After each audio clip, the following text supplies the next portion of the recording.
আসসালামু আলাইকুম। আজকে আমরা গিয়েছিলাম বাবুল্যান্ডে, যেটা নারায়ণগঞ্জ শাখায়। আমার মেয়েকে নিয়ে গিয়েছিলাম। ওইটা হচ্ছে আমাদের নারায়ণগঞ্জের ২ নম্বর রেলগেট আলমাস পয়েন্টের চত্বরে। এবং ওখানকার বাবুল্যান্ডের যে স্পেসটা আমার খুবই ভালো লেগেছে। এটা বাচ্চাদের শারীরিক মানসিক বিকাশের জন্য খুবই ভালো। আর ওখানকার যে এমপ্লয়ারদের বিহেভিয়ার, বাচ্চাদের ওরা যে হ্যান্ডেল করে কি সুন্দরভাবে, ওইটা খুবই ভালো লেগেছে আমার কাছে। আর বাচ্চাদের খেলার জন্য যে প্লেগুলো আছে, এটা বাচ্চাদের জন্য খুবই ভালো। আর আমি বলবো যে আপনারা একবার হলেও বাচ্চাদের ওখানে নিয়ে আসুন।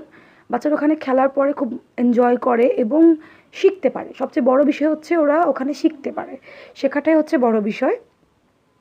আপনারা ওখানে একবার হলেও এসে দেখুন, বাচ্চারা খুব মজা করতে পারবে। এবং আমার মেয়েকে লাস্টে আমরা বেলুন কিনে দিয়েছিলাম, যেটা নিয়েও সে খুব খেলা করেছে, মজা করেছে। তো আল্লাহ হাফিজ। এই বলে আপনাদের কাছে বলি যে আপনারা একবার হলেও নারায়ণগঞ্জে ভিজিট